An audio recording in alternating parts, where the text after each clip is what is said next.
आज के दिन में जी एक गुलामी की दास्ता की जो एक तस्वीर थी जिसका नाम मनुस्मृति ग्रंथ है, उसको जलाने का काम बाबा साहब ने किया था। और ये जला के ये तय किया था कि अब हम इन बंधनों से मुक्त हैं। और ये वो कहता है उसका श्लोक जी कि आपका जो शूद्र है उसका एकमात्र काम है वो ब्राह्मण क्षत्रिय वैश्यों के सेवा करे।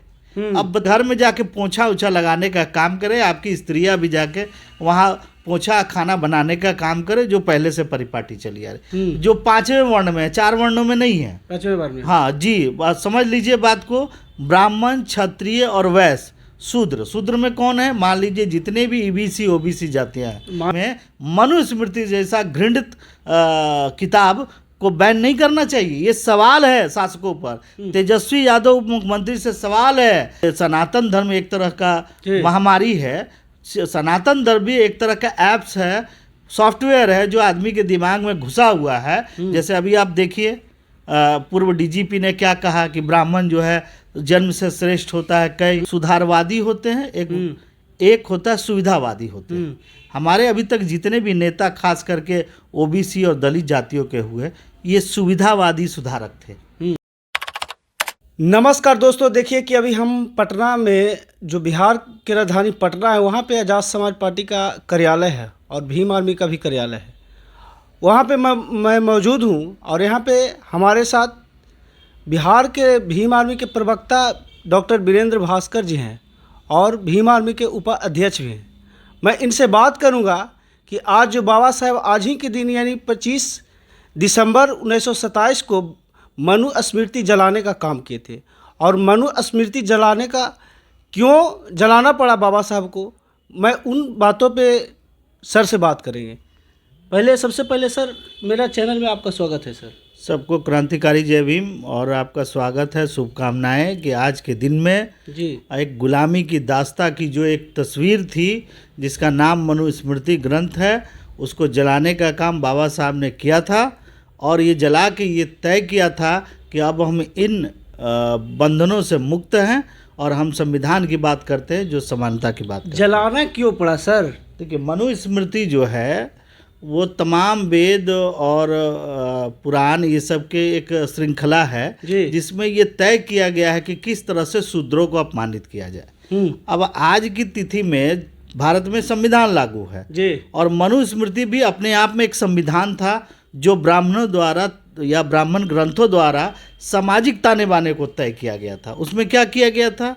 उसमें यह तय किया गया था कि किस समय स्त्री को अपमान करना है, किस समय स्त्री को छोड़ देना है, किस तरह शूद्रों का क्या काम है, वैश्यों का क्या काम है, ये सब चीज़ें निर्धारित की गई थी। एक तरह से संहिता थी, आचार विचार का एक संहिता थी जी।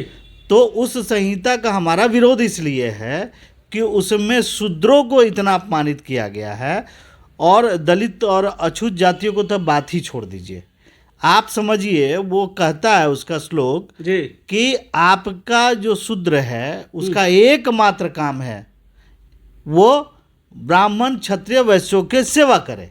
अब बताइए, आज के तिथि में कौन सा ऐसा बुद्धिजीवी या सजग समाज होगा जो ये बात को मानने के लिए तैयार हो? तब तो इस हिसाब से तेजस्वी यादव को मुख्यमंत्री नहीं रहना चाहिए और नीतीश कुमार को मुख्यमंत्री नहीं रहना चाहिए।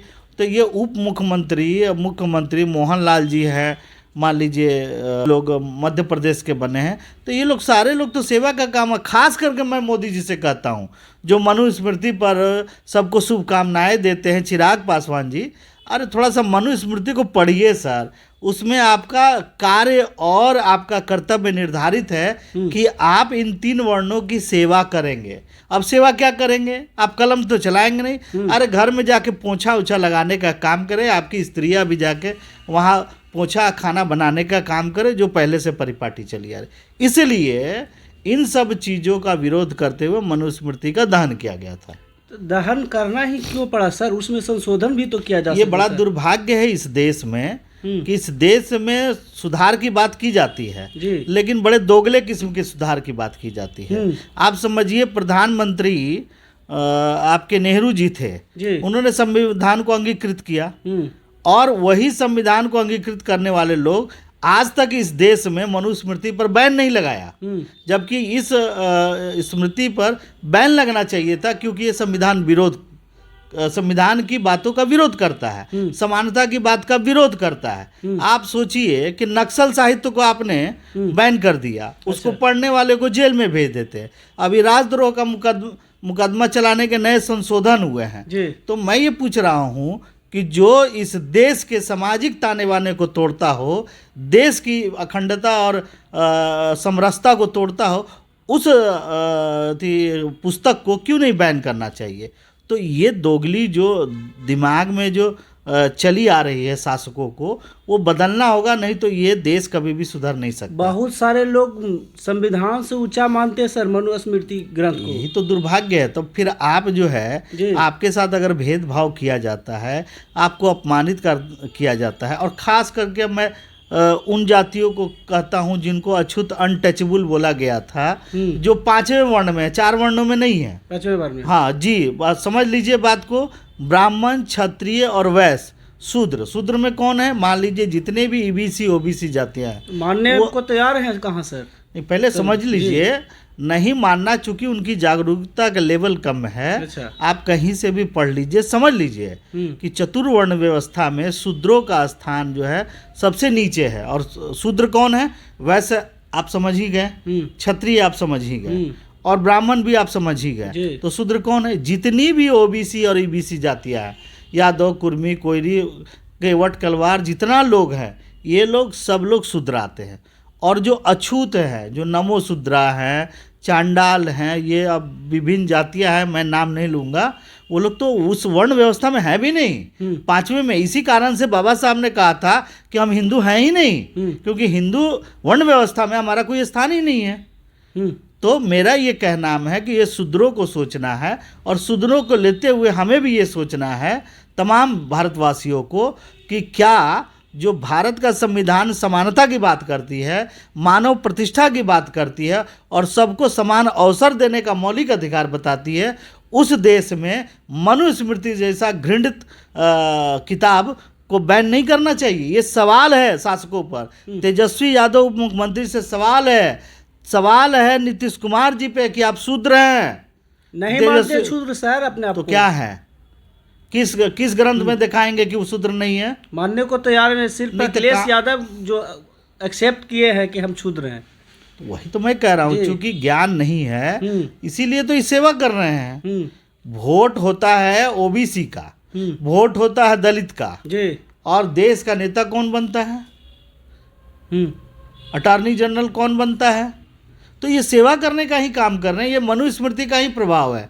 बाबा साहब का संविधान में होता, कहीं न कहीं किसी रूप से अभी भी मनुस्मृति लागू है। निश्चित तौर पे ये मनुस्मृति अपने आप में एक बीमारी है जो लोगों के दिमाग में बैठी हुई। जैसे दयानिधि मारन ने या अन्य लोगों ने जो कहा कि ये सनातन धर्म एक तरह का महामारी है, सनातन धर्म भी एक तरह का ऐप्स है, सॉफ्टवेयर है जो आदमी के दिमाग में घुसा हुआ है। जैसे अभी आप देखिए, पूर्व डीजीपी ने क्या कहा कि ब्राह्मण जो है जन्म से श्रेष्ठ होता है, कई युगों का कर्म करने के बाद आप पैदा होते हैं, उसको कभी भी बुराई नहीं की जा सकती। बुराई करने वाला नहीं पनप पाएगा सर, नहीं, श्राप का पात्र होता है, श्रापित हो जाता है। तो ये कहाँ से आया ये सब दिमाग? एक आईपीएस करने वाले, भारत के संविधान को पढ़ने वाले, साइंस को पढ़ने वाले, विज्ञानवाद को, तो पिस्टल चलाते होंगे तो जय श्री राम तो नहीं करते होंगे, और जब आपने उससे बड़े लोगों को मिलते होंगे तो जय हिंद कहते होंगे।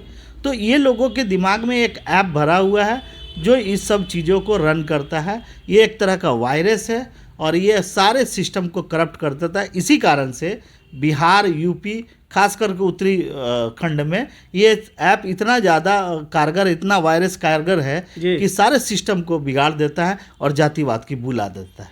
मनुस्मृति की बात की सर, मनुस्मृति को लिखने वाले जो है मनु, उनका प्रतिमा भी लगा हुआ है राजस्थान हाई कोर्ट के बाहर।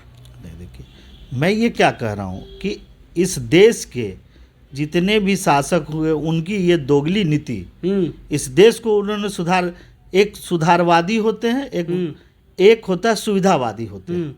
हमारे अभी तक जितने भी नेता खास करके ओबीसी और दलित जातियों के हुए, ये सुविधावादी सुधारक थे। सुविधा के अनुसार इन्होंने सुधार किया। अगर सही में क्रांतिकारी सुधार करना होता तो आप या तो संविधान को मानिए या मनुस्मृति को मानिए। ये एक दूसरे के प्रति गाली है। अगर आप मनुवाद को मानते हैं तो संविधान को आप गाली बक रहे हैं, और संविधान को गाली बकना एक तरह का राजद्रोह है, और मनुस्मृति का नाम लेने वाले और उसके समर्थन करने वाले पर राजद्रोह का मुकदमा चलना चाहिए। राजद्रोह का मुकदमा चलना चाहिए, निश्चित तौर पे चलना चाहिए। आप भारत के संविधान की प्रस्तावना का आप उल्लंघन कर रहे हैं जिसमें मानव जलाया जाता है, जंतर मंतर पे जलाया गया है सर। तो मैं कह रहा हूँ कि इस दुर्भाग्य इस देश में भारत के प्रधानमंत्री कैसे हैं कि इसी देश में संविधान को जलाया जाता है, वहीं दिल्ली में जी, और वो देखते रहते हैं, उनका गृह मंत्रालय देख रहा होता है। तो आप कर क्या रहे हैं?